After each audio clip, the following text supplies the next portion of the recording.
주파수 94.5MHz YTN 라디오 공식 팟캐스트 시사 안드로메다 42번째 방송 시작하겠습니다. 안녕하십니까. 저는 진행 맡은 이동영 작가고요. 박지훈 변호사, 홍상희 기자 나오셨습니다. 안녕하세요. 안녕하세요. 네, 어서 오십시오. 자, 저희가 라디오도 나가고 이제 따로 제작을 해서 팟캐스트도 나가지 않습니까? 네. 팟캐스트에서 3위를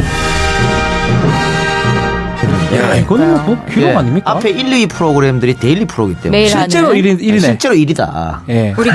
우리끼리 그냥 우리끼리 예, 자위하고 있습니다. 네. 그래서 뭐 YTN은 높은 분이 네. 진짜 데일리로 해라 이런 얘기도 하더라고. 아니, 제가 귀찮아요. 됐어요. 진짜 거짓말을 했어요. 네. 우리 데일리 가면 무조건 1위라고 거짓말했는데 그걸 믿은 것 같아요. 아, 그래요? 네.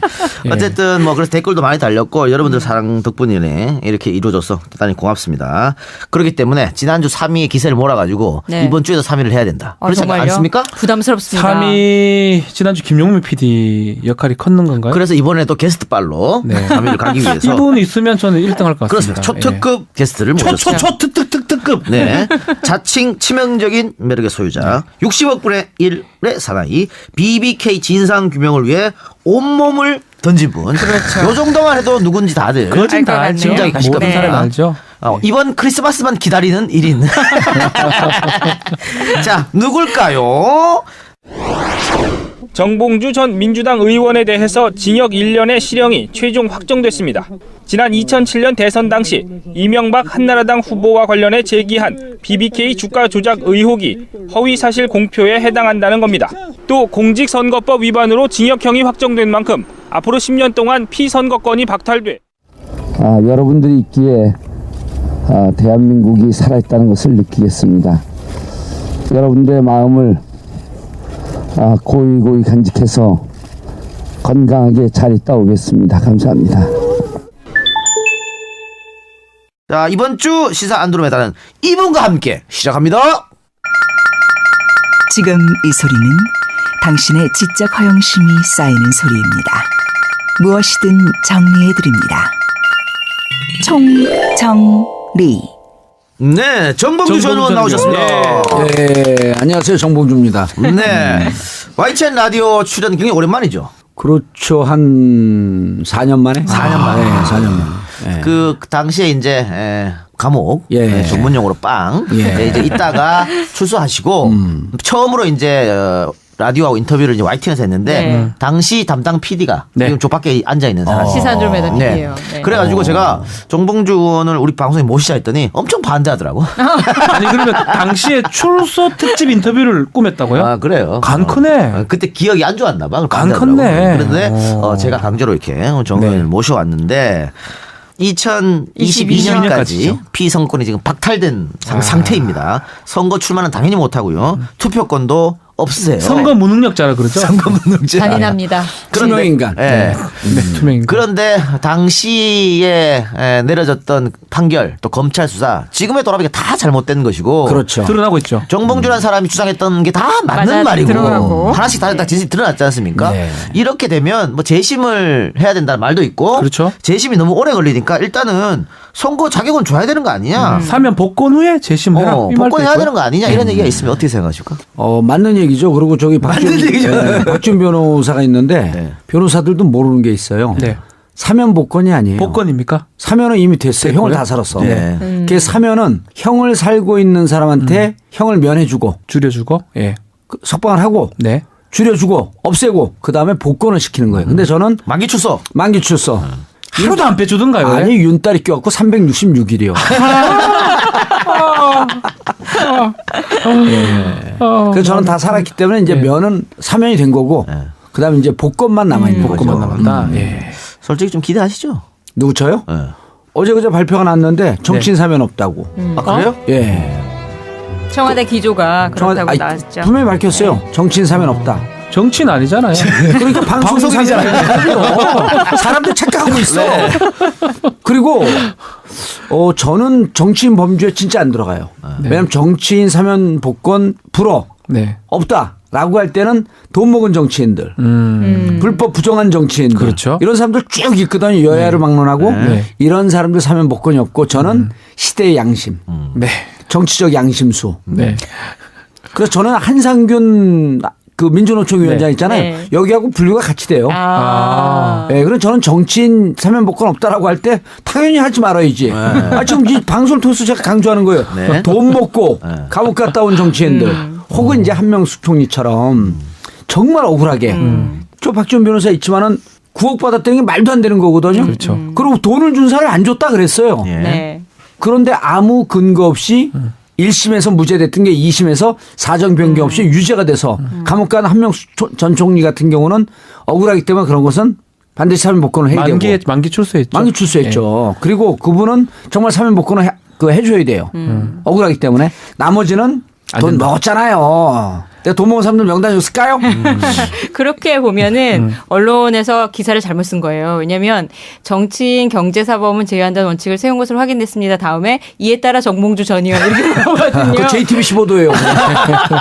손석희 사장님 그러면 안 돼요. 저희가 잘못 썼네요. 아니 어제 우리 전해철 의원이 여기 출연하셨어요. 예. 전해철 의원이 아주 그 복권을 희망하고 있더라고요. 그 비롯해서 지금 여야 의원 125명이 탄원서 제출했다 그러던데요. 그러니까 전해철 의원도 예. 정보가 틀린 거예요. 예. 왜 그러냐면 125명 기자회견 했잖아요. 네. 그리고 이제 청와대 제출하러 가려고 그러니까 6명이 떠르릉 전화가 온 거예요. 나를 빼면 어떡하노. 정봉주한테 무슨 봉변을 당하려고.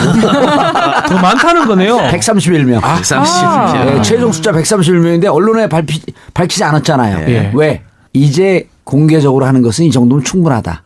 자꾸 이걸 공개적으로 하면 청와대가 밀려서 해주는 것처럼 압박이 되니 충분히 정치적 의사표명을 했다. 그만해라.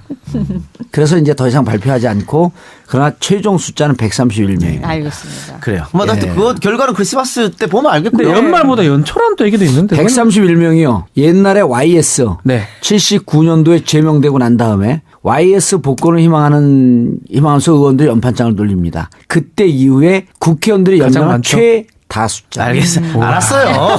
알았어요. 이 국회의원들이 한 이유가 정봉주의 인품. 알겠다고요. 이것 때문에 하지 않았어요. 후환이 두려워서. 그래요. 그런데 뭐 크리스마스 지켜보면 될 테고. 크리스마스 아니에요. 그럼요. 연초. 크리스마스는 연초. 없다고 분명히 선언했어요. 그럼 초파일? 아니 그러면 초코파이 드릴까? 지방선거 나가긴 보궐선거 나가기는 아니 가능한가요? 그게 이제 선거 자꾸만 얘기하지 마세요. 네. 그냥 방송의 공정성을 잃습니다. 그러면.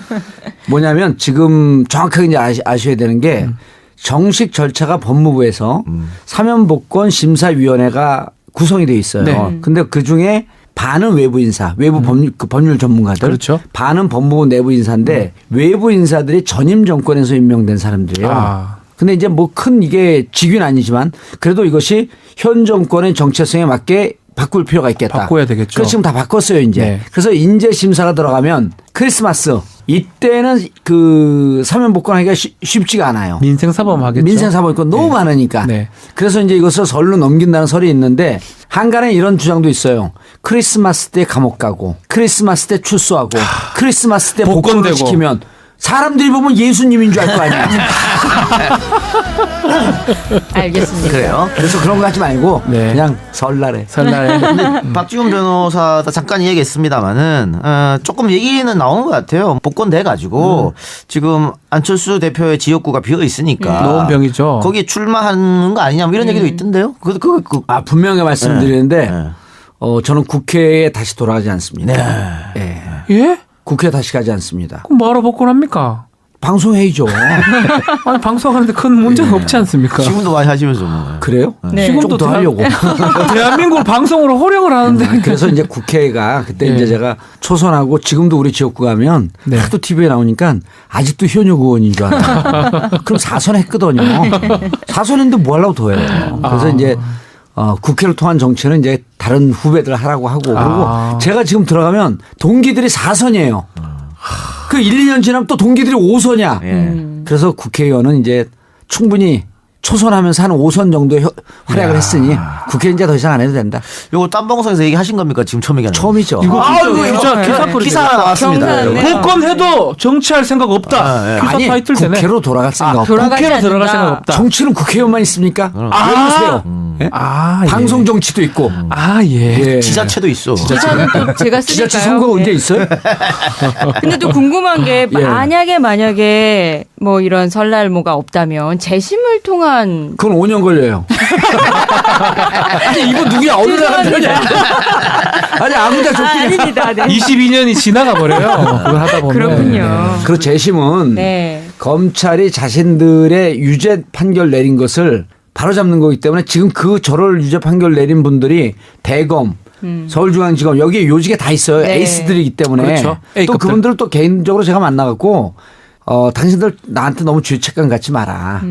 우리가 이렇게 그 여야로 진보 보수가 극한적으로 나뉜 사회에 있어서 시대 희생양이다 당신들도 너무 나한테 그 두려워하지 말고 내가 마음속으로 당신들 다 용서했다. 하나만 잡으면 된다 난. 그 하나만 잡을 때까지 그때까지만 좀 기다려라. 뭐라 그러시던가요? 그 사람들이요. 네. 눈물을 뚝뚝 흘렸죠.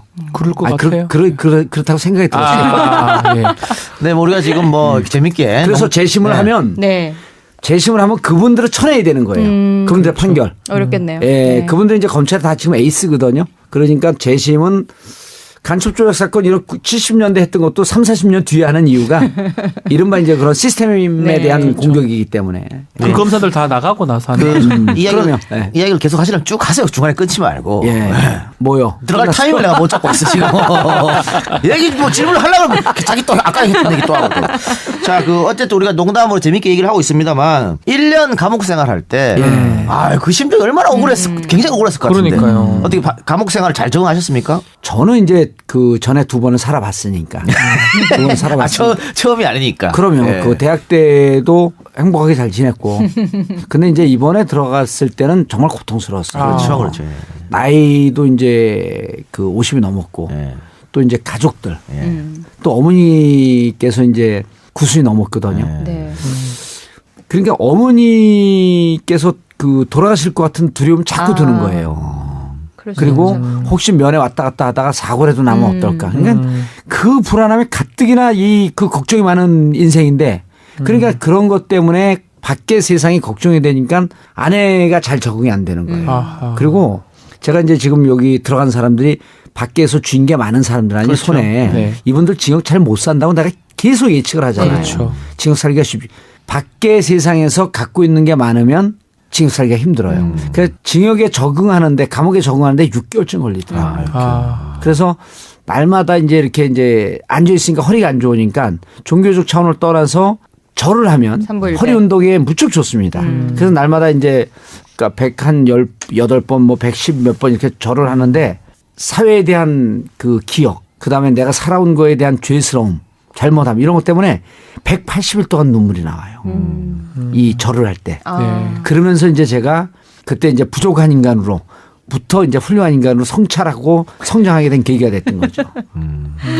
그 적응을 하는데 어려웠다고 했는데 극복하는 데 대해서 예. 그 운동하는 게 도움이 많이 됐습니까? 몸짱이 되셨잖아요. 무척 도움이 됐죠. 무척 하루에 도움이 진짜 목에서 단내나게 하루에 3시간 운동했어요. 3시간씩. 예. 정식으로 주어지는 시간이 1시간이거든요. 그렇죠. 50분. 그 50분을 안에 있는 사람이 처음에 이제 내가 국회의원 하다 온 사람인 줄 모르고 계속 뛰니까 일견에서는 마라토너가 들어왔다. 운동장 계속 뛰니까. 그거 딱 보면 또 눈빛이 이렇게 만만치가 않으니까 조폭이 들어왔다. 그래서 재밌는 일이 있었던 게 쭉 이제 저는 늘 교도관하고 1대1로 다니거든요. 네. 그리고 이제 다른 재수자들은 일렬로 서갖고 교도관이 앞뒤에서 이렇게 그 인도를 해요. 네. 그 교도소 안에서 이제 움직일 때. 근데 전 늘 1대1로 다니니까 한 20명 정도 되는 이제 재수자들 쭉 다니는데 거기가 320명 중에 살인이 한 240명이 돼요. 아, 그렇게 많습니까? 그러니까 네. 이제 저 아래 그 땅 끝에서 1, 2, 3, 4급이 있잖아요. 네. 4급이 최하위인데 4급서부터 쭉 올라왔고 여기는 2급 교도소예요. 그러니까 2급 될 때까지 몇 년을 사냐면 20년형을 받은 사람이 12년에서 15년을 산 사람들이 이 교도소에 있는 사람들이에요. 네. 그 웬만한 조폭들 다 있고 웬만한 흉악범들 다 있는데 쫙 줄을 서 있는데 거기 이제 아산에 19파가 하나 있어요. 서산에. 19파 조직폭력배. 네, 조직폭력배. 19파 두목이 무기징역이에요. 네. 근데 내가 교도관하고 지나가니까 그 어느 재수자한테 물어본 거예요. 그 사람이 키가 한 80쯤 되고 몸이 좋더라고. 네. 17년 살았대요. 네. 저 지나가는데 저도 들었어요. 야, 쟤 뭐야 이런 거예요. 교도관 1대1로 데리고 다니니까. 네. 그러니까 옆에 있는 그 자기 이제 부하가 부하 같은. 저희 국회의원입니다. 근데 국회까지만 듣고 의원은 못 들은 거예요. 그래? 국회파? 그 어디 있는 파야? 근데 이 부하가 국회파가 아니라 국회의원입니다. 그러면 한 대 맞을 것 같잖아요. 가만히 자기 무식하다고 그럴 것 같으니까. 여의도 있습니다. 이렇게 습니까? 예, 그런 게 있습니다. 그래갖고 이 사람 머릿속에 내가 한 5개월 동안 국회파 보스. 나중에 나한테 자기가 직접 얘기를 하는 거예요. 의원님, 그냥 나하고 동갑인데 네. 국회파 보스인 줄 알았다고. 참. 그러니까 이제 거기 있는 사람들도 처음엔 마라톤인 줄 알고 있다가 노냥 팔굽혀펴 옆에서 보는데 그냥 사람들 보는데 스트레이트로 막 150개씩 하고 이러니까 조폭인 줄 알았어요. 그 몸짱이었잖아요. 식스팩. 예. 그래서 그 봤어요. 운동을 하면 그렇게 운동을 하면 땀 내고 막 극한 상황까지 가니까 밖에 있는 게 잊어버리고. 감옥에서 제일 많이 팔리는 베스트셀러가 이 재수자들이 운동 많이 하거든요. 네. 감옥이 너희를 몸짱 되게 하리라.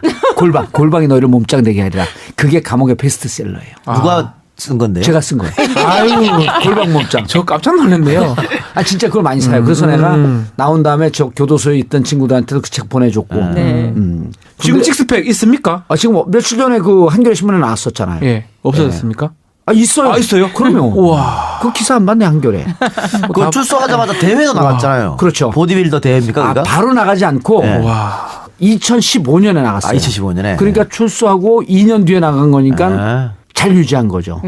보통 이제 군대 갔다 오면 군대에서 몸 쫙 만들었다가 그렇죠. 4주면은 사회에 있을 때 모습으로 돌아가거든요. 바로 돌아갑니다. 근데 제가 2년을 유지하고 지금은 5년을 유지하고 있는 거예요. 와. 예. 그래서 사람들이 이제 미러클 정이라고.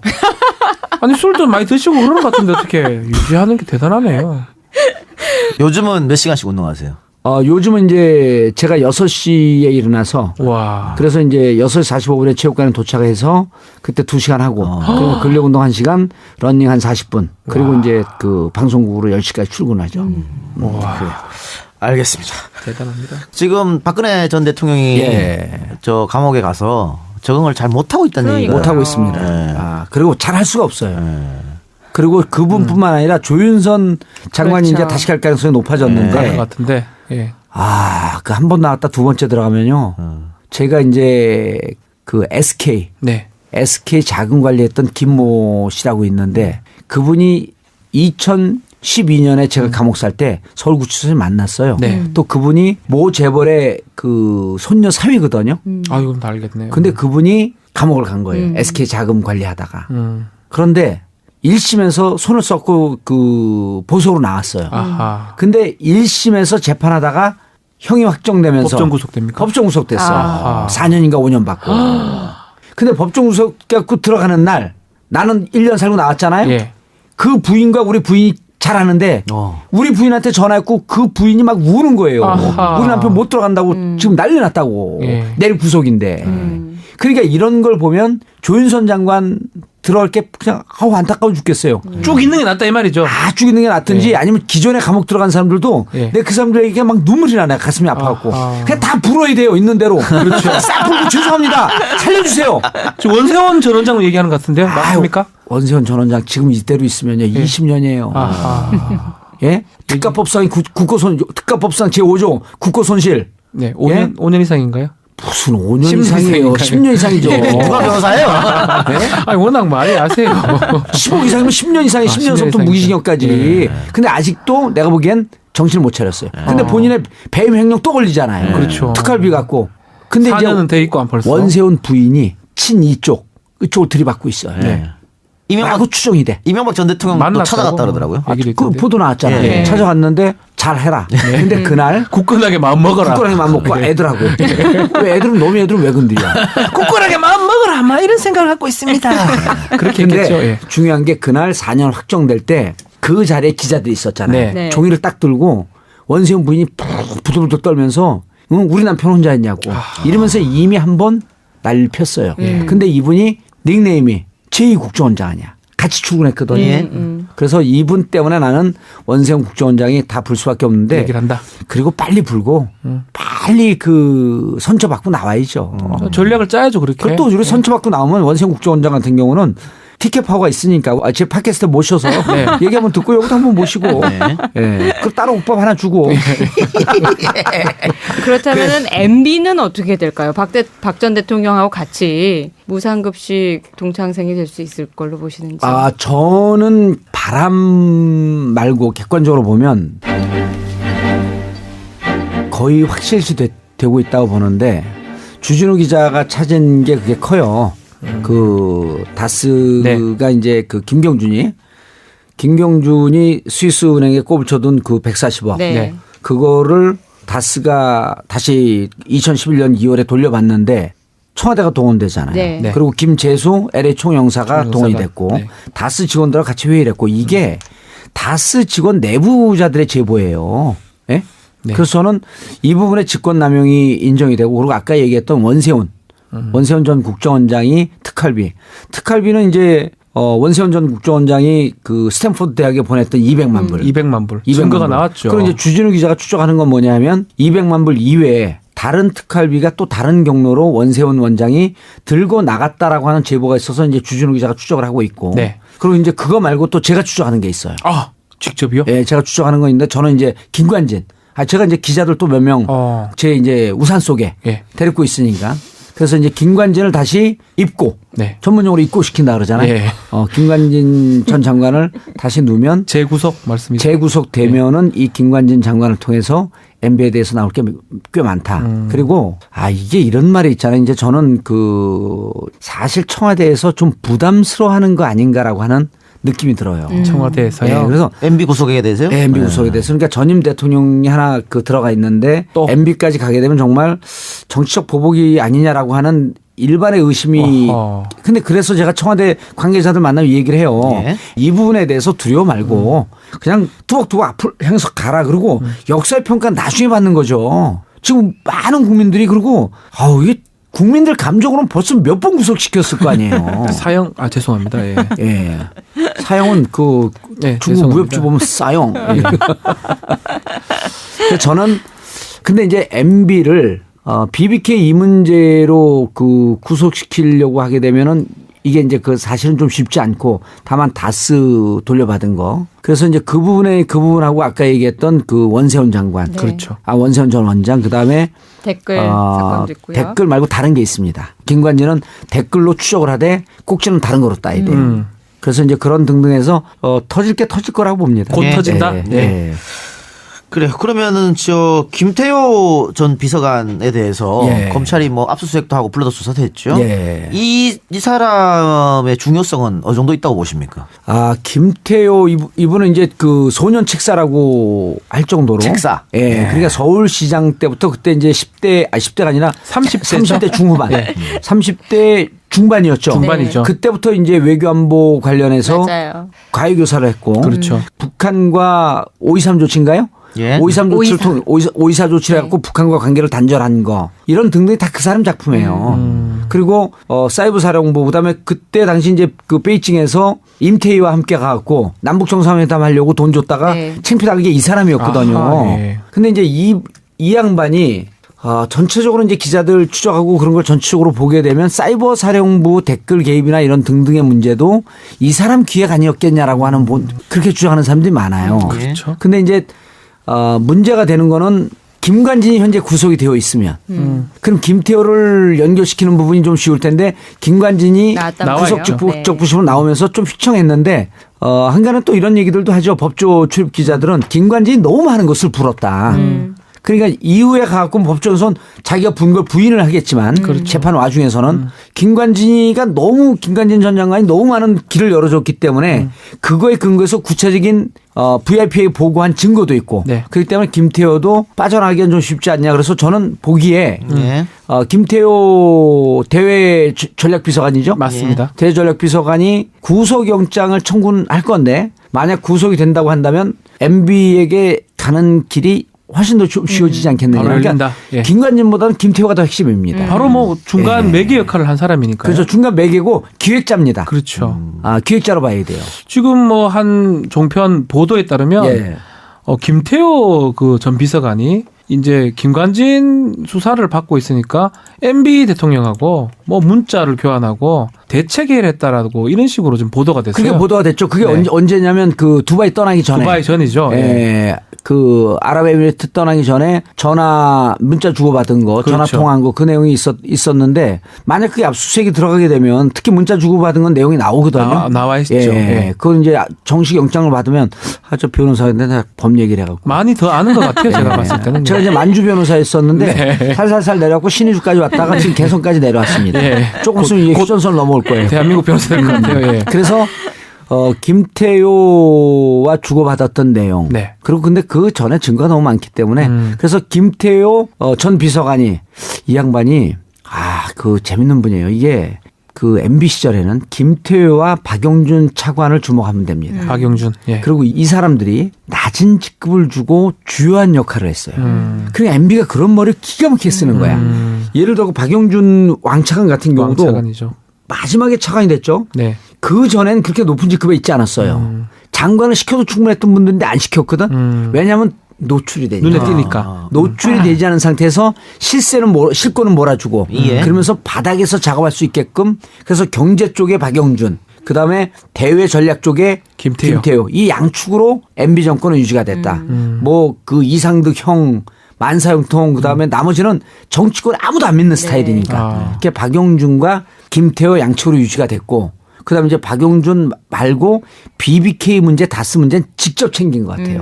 그리고 이제 그 뒤에는 김백준 왕비서관이 있었고 또. 네. 자, 그만큼 중요한 사람이 김태효라는 사람인데요. 저희가 지금 녹음 방송입니다. 이제 방송은 이제 일요일 날 나갈 텐데 그때 되면은 뭐 검찰이 영장을 청구하고 뭐 법원에서 나왔을지 안 나왔을지 모르겠습니다만 네. 지금 현 시점에서 아직 영장도 치지 않은 시점이에요. 아직은 아닌데 네, 아직 이 아니고. 방송 나가고 난 다음에 영장 청구합니다. 그렇게 네. 되겠죠? 네. 그럼 어떻게 발부될 것 같습니까? 검찰 김태효. 입장에서는 김태효의 신병을 확보해갖고 수사하는 게 목표일 텐데 어떻게 예, 보세요? 이런 거죠. 그러니까 봉도사니까 별명이 맞춰보세요. 이거 촉으로 맞히는 게 아니라 과학적 분석으로 맞히는 거예요. 근데 이제 사람들한테 좀 그 재밌게 좀 없어 보이게 왜냐면 있어 보이면 사람들이 멀리 떠나거든. 쓸데없이 있어 보이려고 하는 정청래 사람들이 떠나잖아요. 그런데 이제 이런 거예요. 저기 우리 박지원 변호사가 있지만 이러한 연관된 네트워킹된 이 범죄를 잡아낼 때는 무조건 검찰이나 법원에서 적용하는 게 조폭 논리입니다. 네. 예를 들어서 박지원 변호사가 네. 저하고 다른 조직의 수장이에요. 네. 근데 내가 이쪽 조직의 A 조직의 수장이야. 조폭에. 저 지훈이 요즘 너무 설친다? 이러면 얘기는 끝난 거예요. 이러면 이 밑에 있는 부하 직원 그 조직들이 가서 손을 보라고 하는 얘기지. 그렇죠. 야, 팔은 부러뜨려서 전치 2주를 내게 하고 예. 그다음에 다른 몽둥이로 때려도 다리는 멍만 가고 부러지지 않게 하고 예. 이렇게 디테일한 오더를 안 때리거든요. 그렇죠. 큰 지시만 큰 그래서 지시색이죠. 행동대원들이 구속이 되면 그 위에 있는 예를 들었고 부두목이 나 그때 베이징 나가 있었습니다.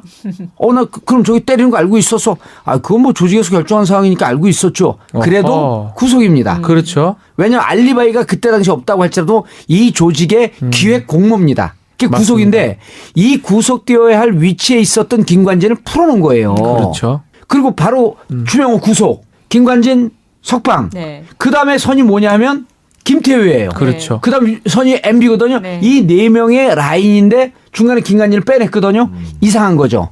그럼 김태효를 만약에 구속을 안 시킨다고 한다면 추명호 입장에서는 자기만 이상하게 당신들이 지시해서 추명호 국장이 옥도경하고 통한 내역이 있잖아요. 네. 자기들이 지시해놓고 그렇죠. 왜 우리들더러 다 씌우려고 하냐. 왜 우리만 하느냐? 자기들이 표창장 주지 않았냐. 네. 그러고 나서 우리들더러 국방부에서 압수수색 나오니까 증거 감추라고? 왜 우리들더러 다 이걸 해? 이거를 옥도경하고 통한 것을 녹취록까지 나와 있잖아요. 그래서 보도됐죠. 예. 이 논리에 따라 이 조폭 논리에 따르면 이 과정에서 말단이 구속이 되면 우두머리까지 가는 겁니다. 김관진을 빼냈지만 김태효는 이 논리에 따르면 구속을 피하기가 좀 어려울 어렵다. 것이다. 그러나 이제 그 법원이나 법원 내부에 이른바 이제 그 저항 세력들이 있기 때문에 네. 그 여의치는 않지만 어쨌든 이 논리에 따르면 김태효는 빠져나갈 수가 없다. 어렵다. 만약에 그걸 빼면요. 앞으로 이제 조폭들이요. 말단만 구속하고요.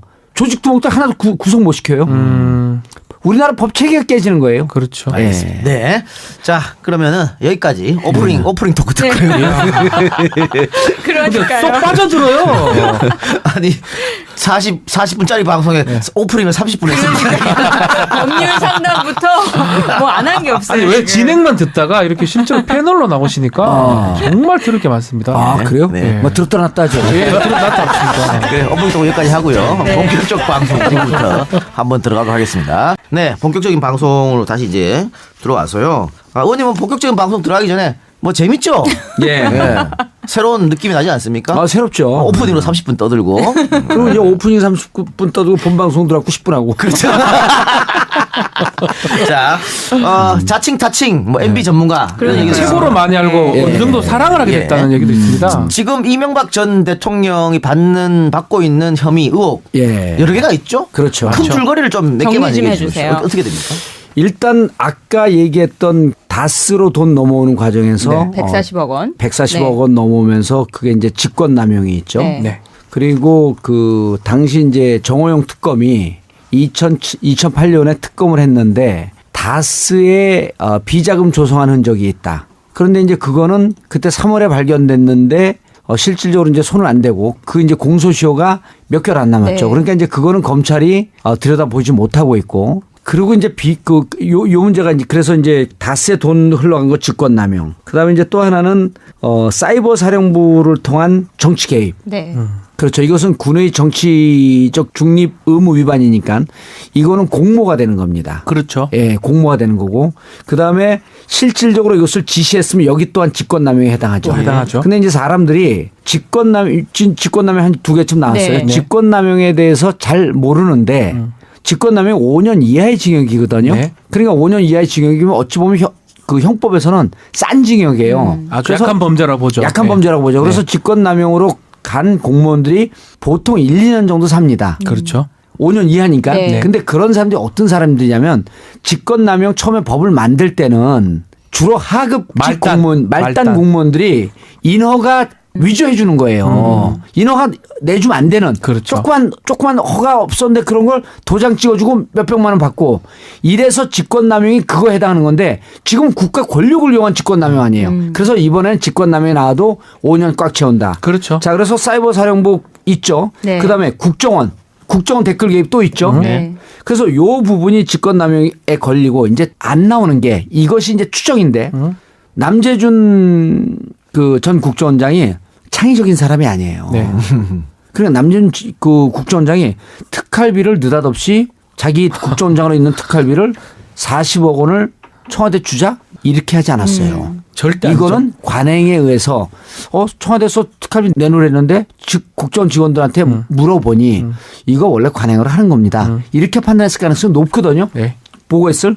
그래서 넘겼으면 이 부분을 갖고 원세훈 원장을 수사를 하면 특활비. 이 특활비 같은 경우는요. 국고 손실입니다. 그렇죠. 뇌물입니다. 더 셉니다. 그거는 이미 대통령이 박근혜 대통령도 이게 무척 그 곤란한 건데 네. 대통령이 임명권자가 국정원장 아니에요? 임명권자에게 돈을 주는 것은요. 특별한 대가성이 있다고 있는지 없는지 확인되지 않아도 임명권자에게 돈을 주는 순간 이건 뇌물입니다. 뇌물이 될 수 있죠. 네. 뇌물 될 가능성이 무척 높은 거죠. 네. 그래서 뇌물. 그다음 국고니까 국고 손실죄. 손실죄. 이 부분이 있죠. 그래서 저는 이 특활비가 크다고 보고 또 하나는 이번에 원세훈 국정원장이 스탠퍼드 대학이 아까도 잠깐 얘기했지만 200만 불. 200만 불 보낸 게 수상한 돈이에요. 네. 그게 해외 공작금이거든요. 네. 원세훈 국정원장이 해외 공작금에 손을 댔다는 거예요. 그렇죠. 해외 공작금의 규모는 진짜 모릅니다. 알 수 없습니다. 예. 근데 이 해외 공작금 그러니까 한간의 여의도나 이런 국정원 주위에 떠도는 소문이 원세훈 국정원장이 수시로 미국과 캐나다 왔다 갔다 했다는 거 아니에요? 혼자 생겼다 그런 얘기도 있더라고요. 그렇죠. 그런데 이게 그때 당시에 만약에 해외 공작금 운반을 본인이 직접 했다고 한다면 이 스탠포드는 하나의 복선이에요. 200만 불만 갖다 줬을까? 근데 또 얘기가 나오잖아요. 자택을 구입하는데 85만 불? 네. 그럼 자기가 튀기 위해서 했을까? 원세훈 원장이 창의적 사람 아니에요. 창의적인 사람 아니에요. 그래서 이게 저는 추정컨대 여기에는 해외 공작금에 손을 댄 흔적이 있고 그리고 해외 공작금에 손을 댔을 땐 단독 범행이 아닐 가능성이 무척 높다. 그래서 저는 검찰은 청와대는 MB 손대는 거에 대해서 두려워할 필요가 없다고 보는 거예요.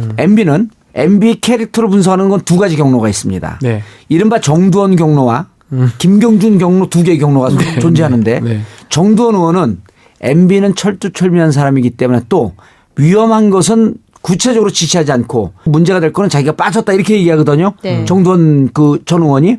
그래서 아마 흔적을 잡기가 힘들 것이다. 이게 정두원 의원의 분석. 일부 맞죠. 예, 그것도. 그런데 김경준의 분석은 틀립니다. 김경준의 분석은 그때 우리가 김경준을 이제 의원들이 면회를 했을 때 정말 자기가 아는 게 없다. 아하. 그래서 자기를 알면서 알아야지 감추고 도망을 가는데 아는 게 없어서 저것 손을 대면 이것저것 흔적이 너무 많이 나온다.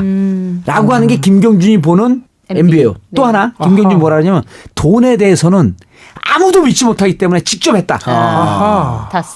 다스 대책회의를 지금 주진우 기자의 취재나 주진우 기자의 전언에 따르면 다스는 직접 나섰다는 거 아니에요? 그랬고 거잖아요. 막 화를 내면서 조인트 까고 그랬다는 거예요. 네. 그러니까 왜 이 돈 빨리 해결이 안 되냐 하면서 막 초조해하고 하는 게 거기에 MB가 직접 개입했다라고 하는 설과 이런 추정되는 내용들이 많이 있잖아요. 그래서 저는 정두원 의원의 분석과 김경준의 분석 중에서 양쪽이 다 겹쳐 있을 가능성이 높은데 김경준의 분석 중에 하나만 걸려도 MB가 빠져나가기는 쉽지 않다. 알겠습니다. 흔적은 생각외로 많다. 흔적이 있다. 예. 그리고 이 범죄자들은요. 이제 우리가 뭐 MB를 범죄자라고 하는 건 아닙니다. 왜냐하면 명예훼손을 걸면요. 저는 이제 땡큐예요. 지도 평인 나도 평인. 예? 명예훼손을 거는 순간요. 이제 제대로 싸우는 거죠. 근데 범죄자들은요. 자기가 자기 꼬랑지를 감추다가 늘 증거를 노출시킵니다. 코너에 몰리면요. 늘 감추다가 걸려요. 그 박지원 변호사 잘 알잖아요. 네. 그냥 가만히 있어야 되는데 자 범인들이요. 사람 막 살인하고 도둑질하고 거기다가 변을 보고 나오잖아요. 네. 증거 안 잡히려고. 그리고 2, 3일 있다 꼭 그 자리에 오잖아요. 그래서 돌아오잖아요. 이렇게 흔적을 보고 감추려고 덮다가 현장에서 잡히고. 걸리고. 그래서 이 범죄자들은 자기 흔적을 덮으려고 하는데 저는 만약에 MB가 이런 그 불법적 요소가 있다고 한다면 자기를 감추려고 하는 그 단계에 지금 왔다. 그리고 그게 김태효와 전화통화다. 그렇죠. 이렇게 보는 거예요. 알겠습니다. 큰 자, 그림이네요. 의원님 본격적 방송 들어와서 질문 한 개 했는데 10분 다 쓰려고 그러면 어떡합니까? 우리는 뭐 어떻게 방송을 하라고 지금 이렇게 짧게 대답해 저희 주세요. 거저하는 것 같아요. 편합니다. 예. 그럼 저건 어때요? 지금 그 롯데의 잠실 빌딩. 예. 그 문제도 좀 제이월드. 예. 제이롯데월드. 그거는 이제 또 각 분야의 전문가들 있잖아요. 그 네. 박범계 의원이 또 전문가예요. 예, 맞습니다. 근데 박범계 의원의 얘기를 러프하게 그 해석하면 이겁니다. 이제 이 롯데월드도 심각한 거죠. 네. 제이롯데월드가 3도 틀었잖아요. 네. 네. 제이롯데월드를 만드는데 성남 활주로를 3도 틀었어요. 네. 근데 원래는 2개의 활주로를 모두 10도 틀게 되어 있습니다. 그래야지 안전하게 이 그 제이롯데월드하고 전투기가 부딪힐 개연성이 확실히 떨어지는데 원하는 10도 트는 거였었는데 이게 3도 트는 거예요. 그렇죠. 박범계 의원의 분석에 따르면 이 틀 거에 어느 정도의 뭐 등등 해갖고 어느 정도의 돈이 세이빙이 됐냐면 약 1조 6천억 정도가 세이빙이 됐다. 그러니까 그 책임을 사실은 그 비용을 롯데월드에서 대기로 했던 거거든요. 근데 성남공항에 그런 활주로 트는 문제, 이런 부대 시설하는 문제 등등의 롯데월드 측이 이득이 본 게 1조 6천억쯤 된다. 어바웃. 그렇다고 한다면 우리가 MB를 기억할 때는 늘 반띵 정신 아니에요?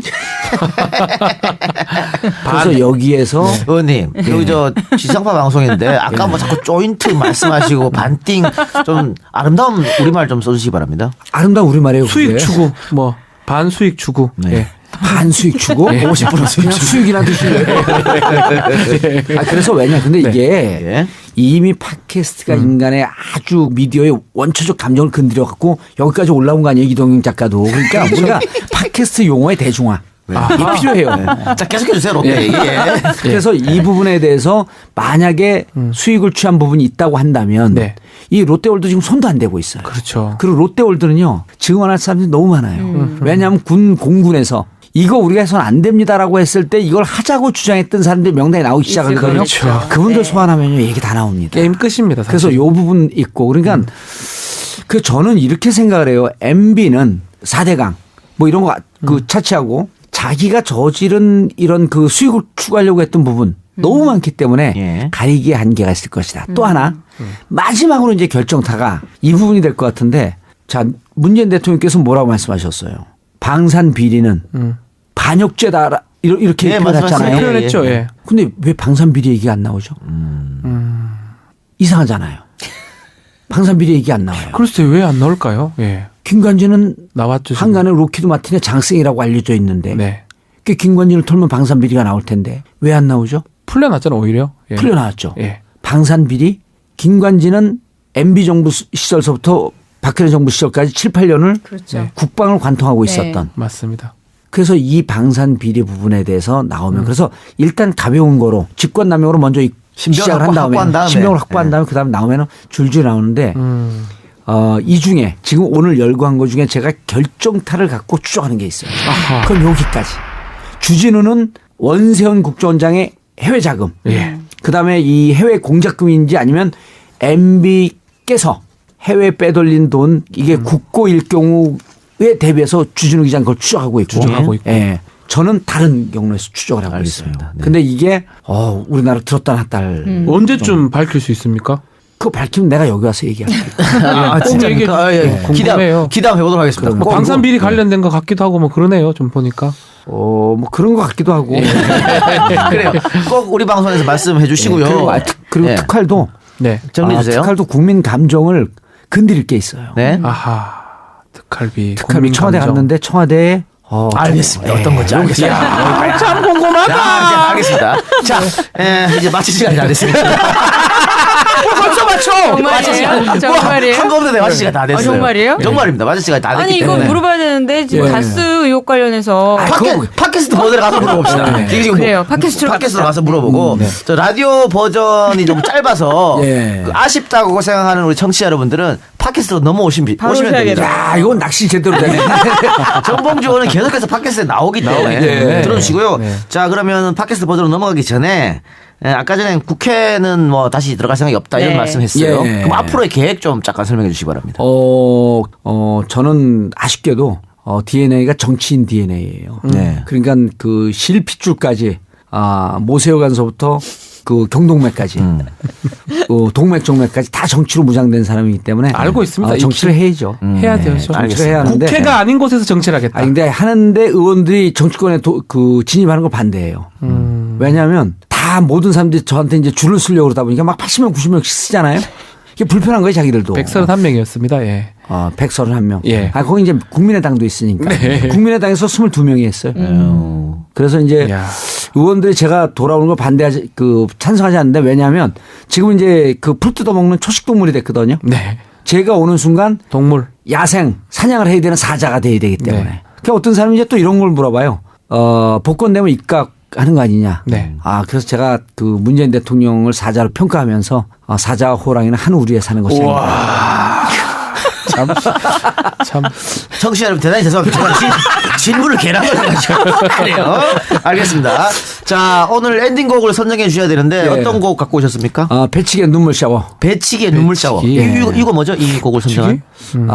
이게 이제 그 사랑에 관한 얘기인데 그런데 이제 눈물 샤워라고 하는 게 독특하잖아요. 우리가 너무 슬퍼서 울 때 이 막 눈에 이렇게 눈물이 폭포처럼 쏟아진다 그러는데 요즘 20대 30대 젊은 친구들이 눈물 샤워라고 하는 표현을 쓰는 거죠. 눈물 샤워. 그 이제 에일리하고 피처링 에일리. 그래서 이제 배치기가 랩하는 건데 무척 이렇게 가슴에 오는 노래입니다. 알겠습니다. 그러면 정봉주 의원이 추천해 주신 배치기의 눈물 샤워를 들으면서 저희는 방송을 마치도록 하겠습니다. 들어주신 여러분 대단히 감사하고요. 그럼 저는 다음 주에 뵙는 거죠? 네. 다음 주에 뵙겠습니다. 다음 주 토요일 뵙겠습니다. 남은 주말 잘 마무리하시기 바랍니다. 정원 의원 오늘 나오셔서 대단히 고맙습니다. 감사합니다. 팟캐스트 버전 안 넘어가요? 라디오 인사를 하셔야죠. 라디오만 듣는 분이 계시니까. 알겠습니다. 라디오 청취자 여러분들 오늘 실수했습니다. 팟캐스트를 반드시 넘어오셔야 됩니다. 네. 고맙습니다, 여러분. 감사합니다, 여러분. 감사합니다.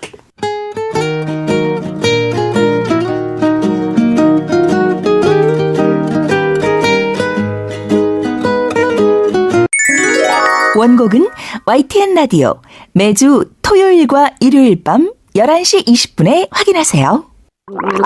시사 안드로메다, 시사 안드로메다, 시사 안드로메다, 시사 안드로메다, 시사 안드로메다. 49금. 여기부터는 불방 버전 팟캐스트 전용 구역입니다. 지금부터 방송되는 내용은 FM 94.5MHz YTN 라디오와는 전혀 관련이 없음을 미리 사전에 분명히 고지합니다. 이 방송을 청취하시던 분들은 잠시 숨을 고르시고 고 스톱을 결정하시기 바랍니다.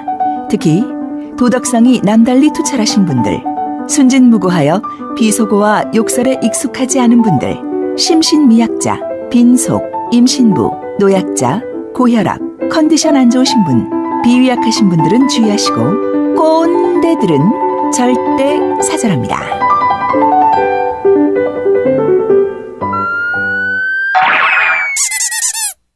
네, 49금 팟캐스트로 돌아왔습니다. 이제 마음 편하게 말씀하셔도 될 것 네. 같아요. 이제는 뭐 조인트고 뭐 나발이고 막 하세요 이제. 나발이 그 말을 아까 나발이 아니고 나와까지 했어요. 나와 우산 이랬어요. 나와 우산. 제가 이제 방송인으로서 네. 표준말을 써야죠. 그래요. 자, 본격적 방송에 들어가기 전에 네. 나 궁금한 거 하나 물어봅시다. 진짜 물어봐요. 그 동안 비결 유지한 이유 이거 원인이 뭐예요? 너무 동안이에요. 피부가 좋으신데요. 흥국이 형이랑 동갑이야. 동갑이에요, 동갑. 흥국이 형이 59년생인데. 네. 그리고 국회 보면은 지금 사무총장 하는 김교웅. 거기가 동갑이에요. 그거 같이 다니면 삼촌하고 조카인 줄 알아요. 예, 저 주기적으로 한 대씩 맞습니까? 솔직히. 이제 가끔 관리하고요. 보톡스도 이제 관리하는데 제일 중요한 게 예. 스킨 톤이거든요. 그러니까 주로 예를 들어서 피부 톤이 안 좋으면 혈색이라 그러거든요. 그게 안 좋으면 주름 있는 걸 보톡스가 펴지 못하잖아요. 네네. 그러니까 이게 더 이상 주름이 안 잡히게 막는 거거든. 이거 사람이 착각하는데 펴지는 못해요. 잡히는 걸 막는 건데 제일 중요한 게 운동 많이 하는 거예요. 그럼 색깔이 좋아집니까? 피부 색깔이? 노폐물이 계속 빠지잖아요. 땀 계속 빼고. 사우나 어때 사우나? 사우나 좋아요. 아니 여기 이동영 작가도 나이에 비해서 피부가 좋은 거 지금 50 넘었나요? 저 사우나 거의 매일 가거든. 운동 술 먹고 사우나 가요? 아니 그리고 사우나 땀 빼니까 좋아요. 네. 그래서 이제 몸에 있는 노폐물 빼는데 저 같은 경우는 운동. 와, 운동하고 좋다. 이제 또 하나는 제일 중요한 게 늘 예. 마음을 즐겁게 가져야 돼요. 항상 웃는 것 같아요. 네. 예. 그리고 이제 이런 거예요. 젊음 유지의 비결은 상상력이라 그러거든요. 그냥 늘 상상력이 딱 끝나는 순간, 상상력이 줄어드는 순간에 노화가 시작되는 거예요. 그래서 젊음 유지의 비결은 무한한 상상력. 그럼 무한한 상상력이 어디서부터 오냐면 에너지에서 오는 거거든요. 에너지는 기본적으로 체력이 좀 받쳐줘야 돼요. 그래서 운동을 하면 에너지가 만들어지니까 그러니까 나이 드신 분들은 막 이런 상상, 나이 든 사람이 왜 보수화 되는 줄 알아요? 상상력이 떨어지는 없어져서. 거예요. 진보적이라고 하는 것은 더 나은 미래에 대한 무한한 상상력을 갖는 거거든. 그래서 상상력을 끊임없는 상상력을 가져라. 그건 에너지로부터 나오고 에너지는 당신의 자신만만한 건강한 체력으로부터 온다. 그러면 제가 관리하는 그 무슨 보톡스 이런 거보다도 훨씬 더 의미가 있어요. 그게. 그 이미지네이션이라고 그러죠. 그렇죠. 저 이거 동의하는데 저는 어렸을 때부터 정말 멍 때리는 게 없었어요. 이 대가리를 단 1분도 쉬지 않아. 끊임없이 상상해요. 그러니까 진짜 어릴 때는 축구 선수도 한번 돼보고, 그렇지. 선생님도 한번 돼보고, 뭐 유명한 강사도 돼보고. 저는 지금도 이제 제가 중학교 때까지 축구를 했잖아요. 네. 그리고 그 고등학교 때 이제 그 복싱하고, 그래서 지금도 가끔가다 이러고 있다가 우주인한테 딱 납치가 돼갖고 걔들이 딱 뒤에 내려 싹 개비해갖고 나를 메시로 만들어주는 거. 그래서 이런 걸 계속 꿈꾸면서 살아요. 아니 그래서 그렇기 제가 때문에 창의력이 막 나오는 이 거야. 두 분을 제가 옆에서 항상 보잖아요. 이 작가나 봉도사님이랑. 되게 느낌이 비슷해요. 저는 항상 가지는 생각이. 되게 막 그 열정이 있고 어떨 때는 화가 있는 것 같기도 하고 그 화가 있는 거 두 분 다 비슷한 화가 있어요. 제 느낌이에요. 화가 있고 열정이 있고 그게 저는 두 분. 그렇죠. 이동영 작가는 열정이 있는데 이 열정이 이런 거거든요. 강상류에 있는 돌은요. 네. 빼죽빼죽하잖아요. 그렇죠. 근데 돌이거든 그냥. 그리고 그 돌은 단단하지 않습니다. 그 지금 이동영 작가는 뭐 돌로서 원석으로서 좋은데 강상류에 있는 돌이에요. 네. 근데 강하류에 있는 돌은 맨질맨질해요. 그리고 이 돌은 이미 풍상을 겪어왔기 때문에 단단합니다. 잘 안 부서져요. 빼죽빼죽한 돌은 막 여기저기 부딪히면서 막 그런데 강하류까지 내려왔는데 강하류로 오는 동안 3번의 굴곡이 있습니다. 징역 3번은 갔다 와야 돼요. 네, 저는 오늘 굉장히 새로운 경험을 하는데 모시고 법률 상담했고요 저희가. 그다음에 헬스 트레이닝에 대해서 얘기했고 심리 상담, 철학 강의, 피부과 상담까지. 정치 상담했잖아. 정치 상담도 너무나 새로운 경험을 하고 있어요. 이명박이고 BBK고 지랄이고 이 얘기랑 계속 갑시다. 재밌구만. 이거 낫다. 이거 훨씬 낫구만. 딴 데서 말씀 많이 근데 하시잖아요. 피부가 정말 너무 좋아요. 배곡 너무 좋아요. 같으세요. 그래서 제가 이제 20대들 강의 갈 때 이제 우리가 20대들한테 그 요즘 그 젊은 사람들이 제일 싫어하는 게 뭔지 알아요? 보이즈 비 앰비셔스. 소년들이 MB를 닮아라. 소년들이 앰비스럽게 살아. 이거 제일 싫어해요. 앰비스럽게 근데 살아. 이제 우리가 살면서 사실은 삶을 다른 표현으로 생각하면 좌절과 극복의 연속이에요. 네. 근데 그럼 좌절을 극복하는 훈련을 어떻게 합니까? 그럼 저는 운동으로 연습을 해보라는 그런 거예요. 지금 박지원 변호사 엎어져 갖고 팔굽혀펴기 하라고 하면 10개 하거든요. 10개도 못합니다. 예. 10개 하면 10개 하고 난 다음에 11개 하려고 노력을 해야 돼요. 자꾸 자기 삶의 한계를 극복하는 실링을 쳐내는 노력을 해야 돼요. 훈련. 그럼 시련이 왔을 때 내가 뭐 팔굽혀펴기 20개 하다가 지금 한 50개 할 정도로 좀 육체적으로 버텼는데 육체가 버티면 에너지가 있고 에너지가 생기면 정신적으로 버티는 힘이 생기는 거거든요. 네. 그래서 틈날 때 가급적 좀 이렇게 운동도 좀 하고 그리고 뭐 사우나 하는 거 좋지만 사우나 가고 사우나 하다가 거기서 또 팔굽혀펴기도 하고 윗몸 일으키기도 하고 그래서 내가 할 수 있는 능력을 조금씩 이렇게 돌파하는 훈련. 그럼 정신적인 위기가 왔을 때도 돌파하는 훈련이 같이 되더라는 거예요. 그리고 육체적 훈련이 정신 훈련까지. 육체적 훈련이 되면 또 에너지가 만들어지고 에너지가 만들어지면 상상력이 만들어지고 상상력이 만들어지게 되면 도전하고 싶고 도전하고 싶으면 진보가 되는 거고. 와.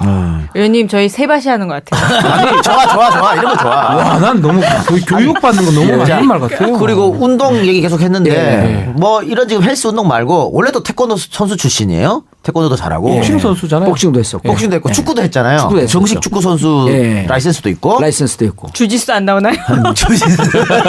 주짓수 우리 아들이에요. 근데 내가 최재성 의원한테 물어봤는데 역대 국회의원 중에서 축구는 자기가 제일 잘한다고. 최재성 의원은요. 네. 다 몰고 다니다가 뺏길 때쯤 되면 패스하고 우리 상대방이 그러니까 최재성 의원도 아주 훌륭한 정치인 아니에요. 네. 근데 축구하는 스타일 보면은 약간 자기 욕심이 강한 게 보여요. 축구를 해보면. 내 내가 이제 것만. 축구로 네. 평을 해줄게요. 네네. 유시민 장관은요. 레프트 네. 윙이에요. 근데 안 움직여.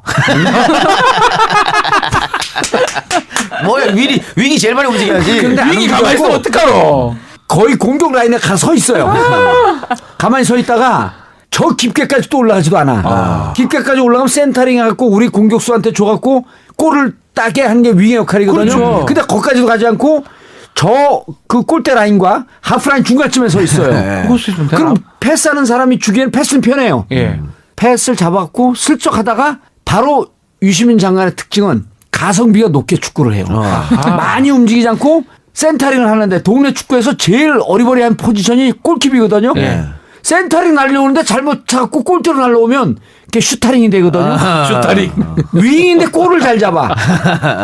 그게 뻥 잡는 게 뭐라고 아주 효율성 높게. 아니 방송도 그러잖아. 우리는 무식하게 그냥 탁 치는 대로 해야 되는데 꼭 뜰 거만 하잖아. 최고만 하잖아요. 예. 최고의 뜰 시점만. 네. 그래서 유시민 장관을 보면 잘 안 움직이면서 레프트 윙인데 이야. 골도 잘 넣는다. 자, 최재성 의원은요. 공 잘 차요. 잘 차죠. 예. 잘 차는데 최재성 의원은 막 몰다가 뺏길 때쯤 되면 패스해. 그럼 우리 편도 포지션을 못 잡았고 공을 제대로 못 잡거든요. 그렇죠. 저 같은 경우는 링카.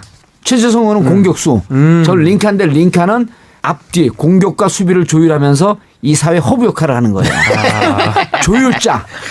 그리고 저는 상대방이 우리 편이 딱 안정적으로 패스 받을 때 주는 배려의 축구. 축구를 해보면 다 알아요. 한병도, 정무석. 한병 지금 요번에 됐던 그러면 한병도 정무석 되는 그 팔자죠. 네. 한병도 오른쪽 윙이거든요. 예. 많이 오른쪽 윙이면 페인팅도 줬다가 예. 센터링 하려고 다 치고도 들어갔다가 그렇죠. 해야죠. 접기도 했다가 밀고도 했다가 네. 이래야 되는데 한병도는 딱 공을 잡으면 고개를 숙이고 들이 앞으로 뛰어요. 빨라갖고 그 골대 라인까지 갔다가 그때 브레이크를 끼 잡는데 못 잡고 아웃이 돼. 이게 평상시 한병도 정무석의 성실한 특징이 나오는 거예요. 정말 성실하네요. 브레이크 없이. 예. 그 공차는 거 보면 다 나와요. 그러면은 사실은 뭐 한병도, 정봉주, 최재성 있으면 무조건 이기겠네요. 여기 한 팀이면. 세 명이 너무 무조건 잘하는. 이기죠. 무조건 이겨요. 그러면은- 유시민까지 유시민 잘 차요. 그럼 유시민까지. 유시민 장관. 빅폼입니까 국회? 빅4라고 하는 건 없었고요. 네. 그때 뭐 이제 F4 뭐 이런 거 있을 텐데 그건 없었고 그냥 탑1 저 혼자. 정말 월등했습니까?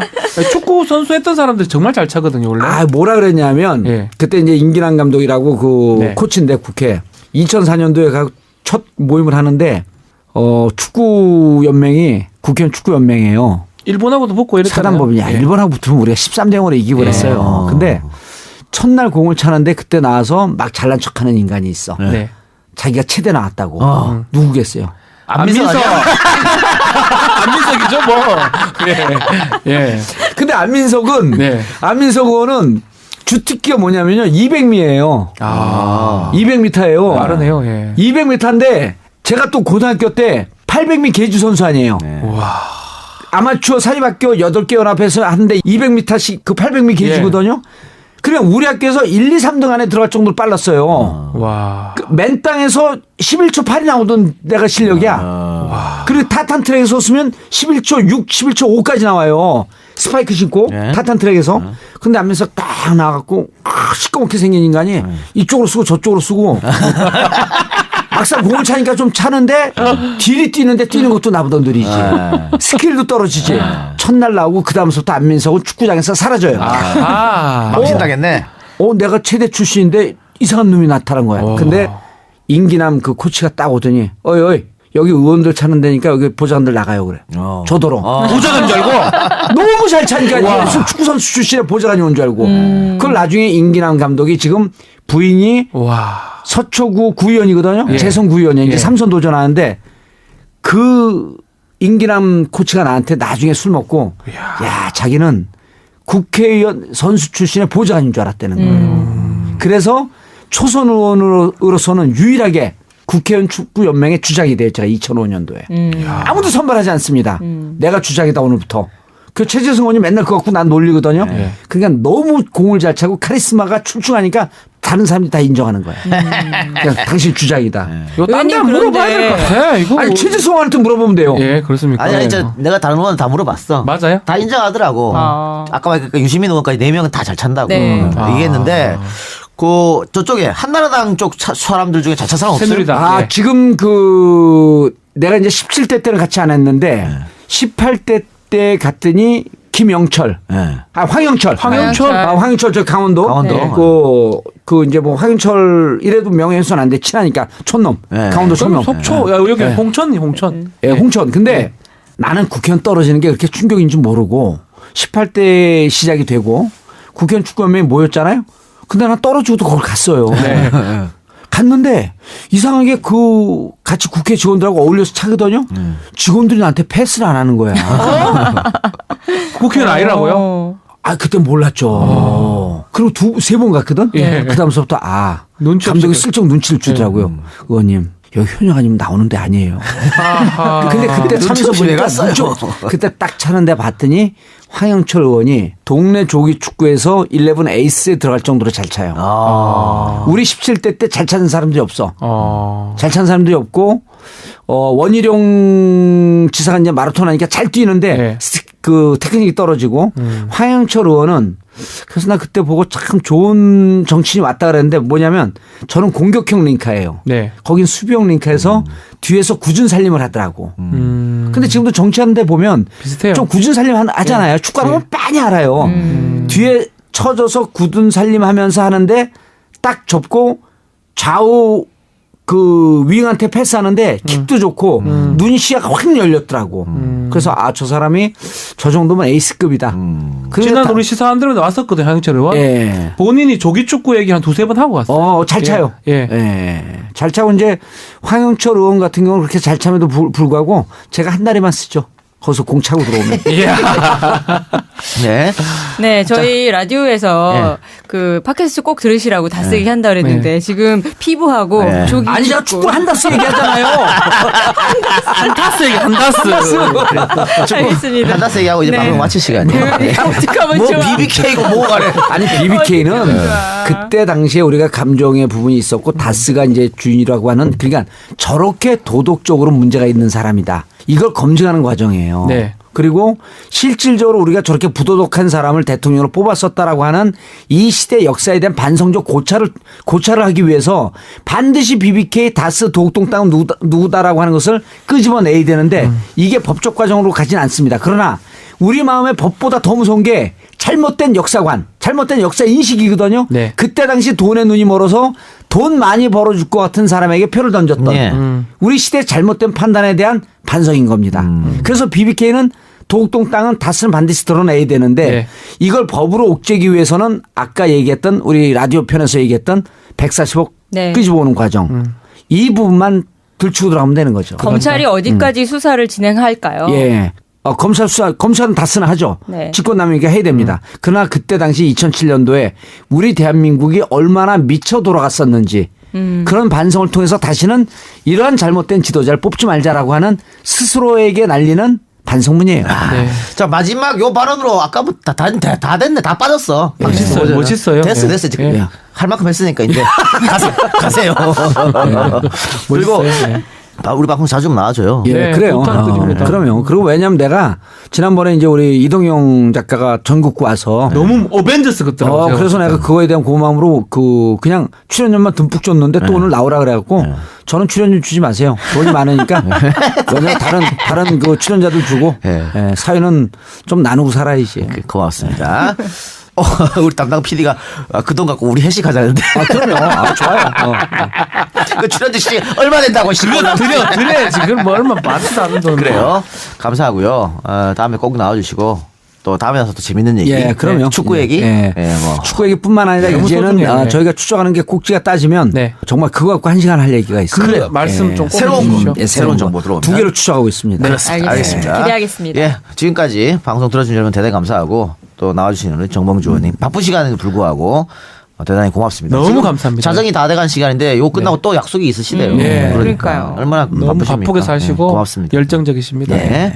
자, 그러면 저희 방송도 여기서 마치고요. 저희는 다음 주에 뵙겠습니다. 네. 들어주신 여러분 대단히 고맙습니다. 내 꿈과 홍상이야. 오늘 너무 감사합니다. 네, 감사합니다. 예, 감사합니다. 감사합니다. 억울하기 때문에 나머지는 돈 먹었잖아요. 내가 돈 먹은 사람들 명단이 없을까요? 그렇게 보면은 언론에서 기사를 잘못 쓴 거예요. 왜냐하면 정치인 경제사범은 제외한다는 원칙을 세운 것으로 확인됐습니다. 다음에 이에 따라 정봉주 전 의원 이렇게 나오거든요. 그 JTBC 보도예요. 손석희 사장님 그러면 안 돼요. 저희가 잘못 썼네요. 그래요. 아니 어제 우리 전해철 의원이 여기 출연하셨어요. 예. 전해철 의원이 아주 그 복권을 희망하고 있더라고요. 그 비롯해서 지금 여야 의원 125명이 탄원서 제출했다 그러던데요. 그러니까 전해철 의원도 예. 정보가 틀린 거예요. 예. 왜 그러냐면 125명이 기자회견 했잖아요. 네. 그리고 이제 청와대 제출하러 가려고 그러니까 6명이 떠르릉 전화가 온 거예요. 나를 빼면 어떡하노. 정봉주한테 무슨 봉변을 당하려고. 더 많다는 거네요. 131명. 131명. 최종 숫자 131명인데 언론에 밝히지 않았잖아요. 예. 왜? 이제 공개적으로 하는 것은 이 정도면 충분하다. 자꾸 이걸 공개적으로 하면 청와대가 밀려서 해주는 것처럼 압박이 되니 충분히 정치적 의사표명을 했다. 그만해라.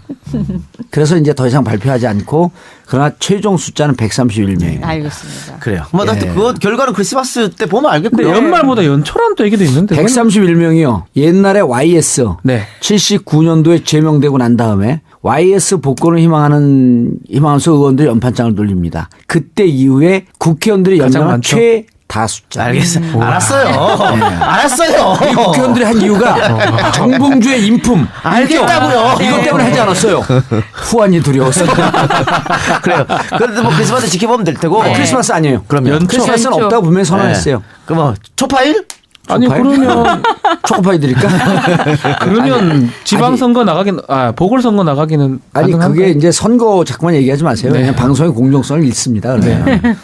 뭐냐면 지금 정확하게 이제 아셔야 되는 게 정식 절차가 법무부에서 사면복권 심사위원회가 구성이 돼 있어요. 네. 근데 그 중에 반은 외부 인사, 외부 법률 전문가들, 그렇죠. 반은 법무부 내부 인사인데 외부 인사들이 전임 정권에서 임명된 사람들이에요. 근데 이제 뭐 큰 이게 직위는 아니지만 그래도 이것이 현 정권의 정체성에 맞게 바꿀 필요가 있겠다. 바꿔야 되겠죠. 그래서 지금 다 바꿨어요 이제. 네. 그래서 인재 심사가 들어가면 크리스마스 이때는 그 사면 복권하기가 쉽지가 않아요. 민생사범 하겠죠. 민생사범권 너무 많으니까. 네. 그래서 이제 이것을 설로 넘긴다는 설이 있는데 한간에 이런 주장도 있어요. 크리스마스 때 감옥 가고 크리스마스 때 출소하고 크리스마스 때 복권을 복권되고. 시키면 사람들이 보면 예수님인 줄 알 거 아니야.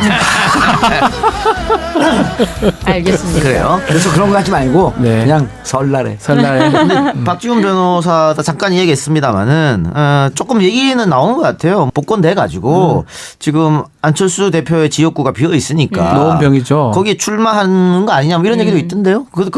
분명히 말씀드리는데 네. 저는 국회에 다시 돌아가지 않습니다. 네. 예. 예? 국회에 다시 가지 않습니다. 그럼 뭐하러 복권합니까? 방송회의죠. 아니 방송하는데 큰 문제는 없지 않습니까? 지금도 많이 하시면서 뭐. 그래요? 네. 지금도 더 하려고. 대한민국을 방송으로 호령을 하는데. 그래서 이제 국회가 그때 네. 이제 제가 초선하고 지금도 우리 지역구 가면 네. 하도 TV에 나오니까 아직도 현역 의원인 줄 알아. 그럼 4선 했거든요. 4선 했는데 뭐 하려고 더 해요. 그래서 이제 국회를 통한 정치는 이제 다른 후배들 하라고 하고 그리고 제가 지금 들어가면 동기들이 4선이에요. 그 1, 2년 지나면 또 동기들이 5선이야. 그래서 국회의원은 이제 충분히 초선하면서 한 5선 정도의 활약을 했으니 국회 이제 더 이상 안 해도 된다.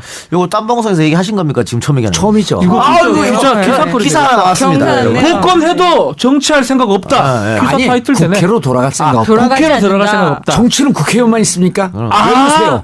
예? 아, 예. 방송 정치도 있고. 아, 예. 예. 지자체도 있어. 기사는 또 제가 쓰니까요. 지자체 선거 언제 네. 있어요? 근데 또 궁금한 게 예. 만약에 뭐 이런 설날모가 없다면 재심을 통한 그건 5년 걸려요. 아니 이거 누구야? 어느 나라 편이야? 아니 아무자 좋긴 아닙니다. 네. 22년이 지나가 버려요. 그걸 하다 보면. 그렇군요. 그 재심은 네. 검찰이 자신들의 유죄 판결 내린 것을 바로잡는 거기 때문에 지금 그 저럴 유죄 판결 내린 분들이 대검, 서울중앙지검 여기에 요직에 다 있어요. 네. 에이스들이기 때문에 그렇죠. 또 A급들. 그분들을 또 개인적으로 제가 만나갖고 당신들 나한테 너무 죄책감 갖지 마라. 우리가 이렇게 그 여야로 진보 보수가 극한적으로 나뉜 사회에 있어서 시대 희생양이다 당신들도 너무 나한테 그 두려워하지 말고 내가 마음속으로 당신들 다 용서했다. 하나만 잡으면 된다 난. 그 하나만 잡을 때까지 그때까지만 좀 기다려라. 뭐라 그러시던가요? 그 사람들이요. 네. 눈물을 뚝뚝 흘렸죠. 그럴 것 같아요. 그렇다고 생각이 들었어요. 예. 네, 뭐 우리가 지금 뭐 재밌게. 그래서 너무- 재심을 네. 하면 네. 재심을 하면 그분들을 쳐내야 되는 거예요. 그분들의 판결. 어렵겠네요. 예, 네. 그분들 이제 검찰이 다 지금 에이스거든요. 그러니까 재심은 간첩조작 사건 이런 70년대 했던 것도 3, 40년 뒤에 하는 이유가 이른바 이제 그런 시스템에 네, 대한 그렇죠. 공격이기 때문에. 그 검사들 다 나가고 나서 하는 이야기 그러면 네. 이렇게 유지하는 게 대단하네요. 요즘은 몇 시간씩 운동하세요?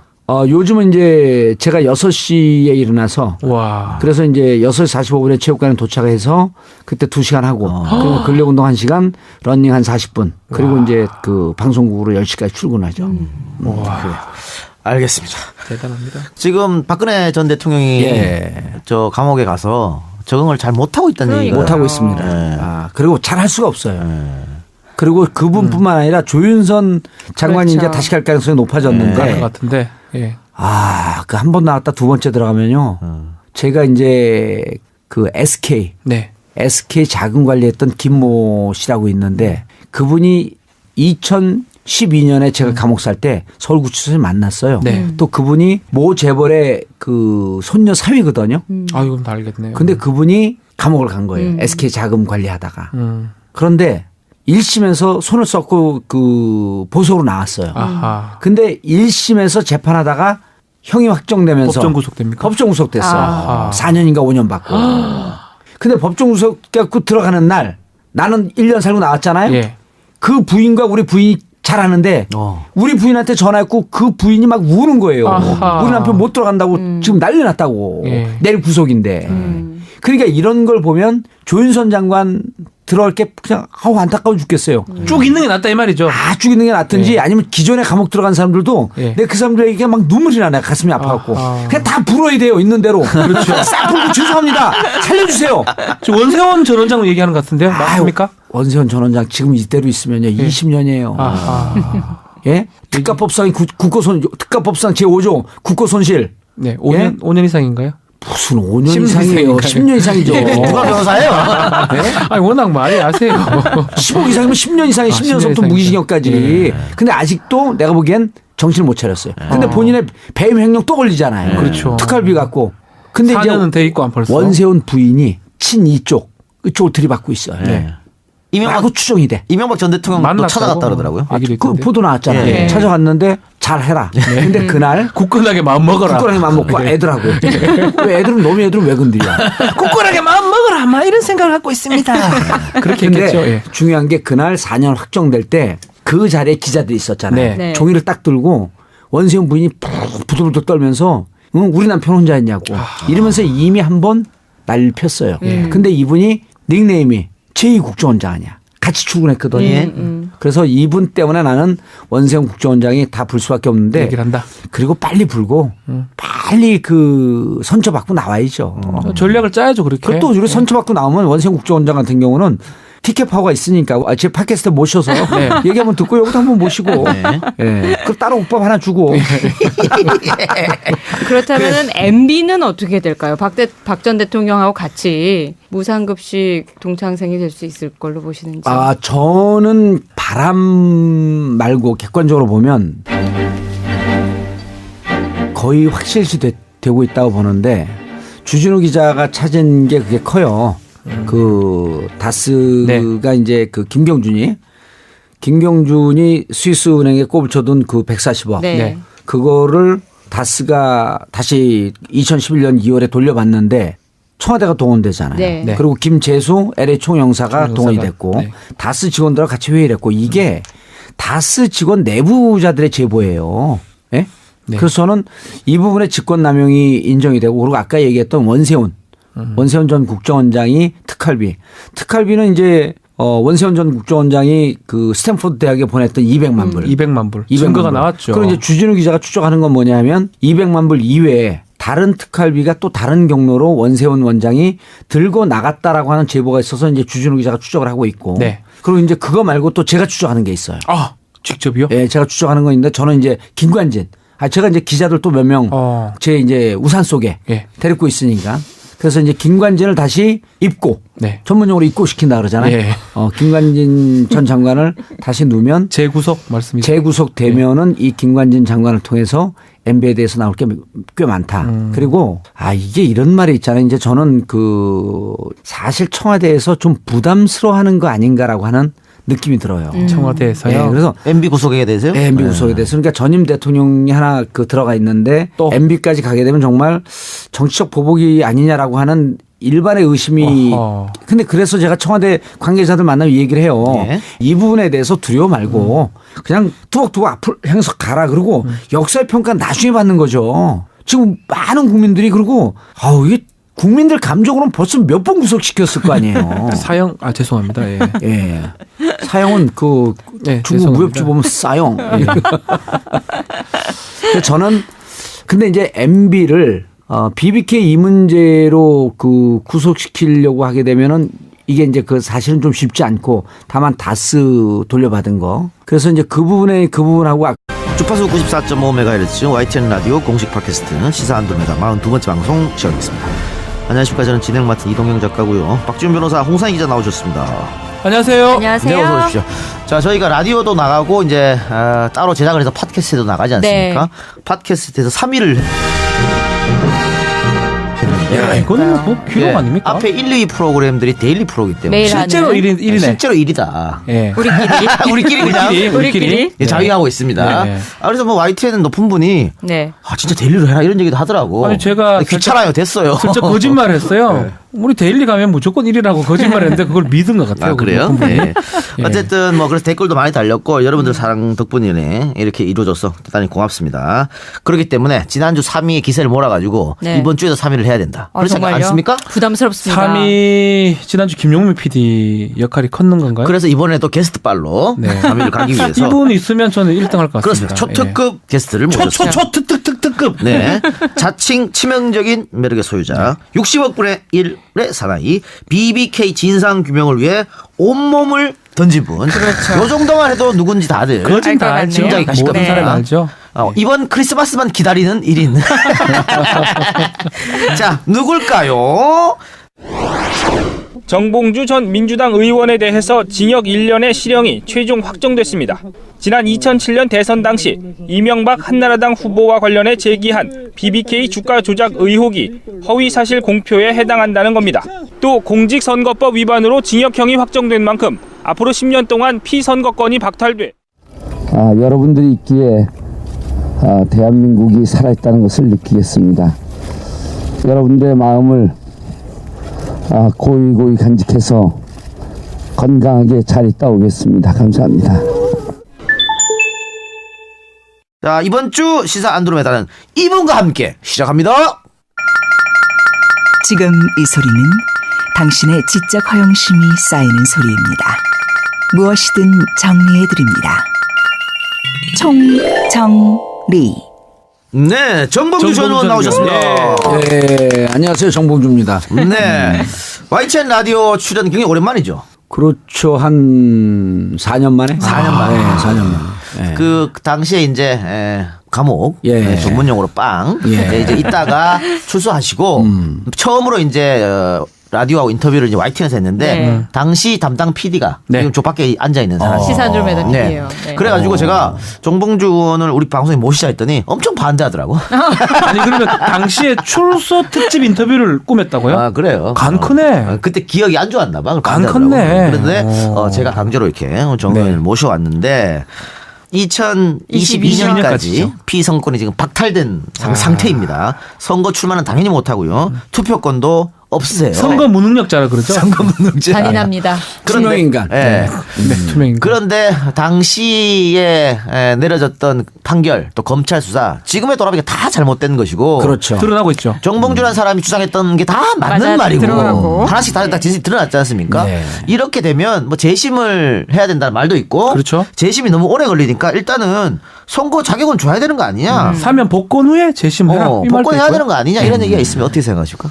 맞는 얘기죠. 그리고 저기 박준 변호사가 있는데 네. 변호사들도 모르는 게 있어요. 네.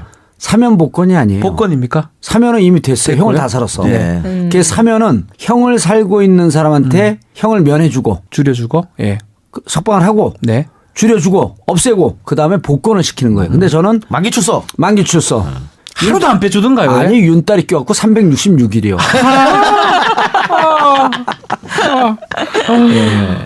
그래서 저는 다 살았기 때문에 이제 면은 사면이 된 거고 그다음에 이제 복권만 남아 있는 거죠. 복권만 남았다. 예. 솔직히 좀 기대하시죠? 누구 저요? 네. 어제 그제 발표가 났는데 정치인 사면 없다고. 아, 그래요? 예. 청와대 기조가 그렇다고 아니, 나왔죠. 분명히 밝혔어요. 정치인 사면 없다. 정치는 아니잖아요. 그러니까 방송이잖아요. 사람들 착각하고 있어. 그리고 저는 정치인 범주에 진짜 안 들어가요. 왜냐하면 정치인 사면 복권 불어 없다라고 할 때는 돈 먹은 정치인들, 불법 부정한 정치인들, 그렇죠. 이런 사람들 쭉 있거든요. 여야를 막론하고 이런 사람들 사면 복권이 없고 저는 시대의 양심, 정치적 양심수. 그래서 저는 한상균 그 민주노총 위원장 있잖아요. 여기하고 분류가 같이 돼요. 네, 그럼 저는 정치인 사면 복권 없다라고 할 때 당연히 하지 말아야지. 지금 이 방송을 통해서 제가 강조하는 거예요. 돈 먹고 감옥 갔다 온 정치인들 혹은 이제 한명숙 총리처럼 정말 억울하게 저 박지원 변호사 있지만은 9억 받았다는 게 말도 안 되는 거거든요. 그렇죠. 그리고 돈을 준 사람이 안 줬다 그랬어요.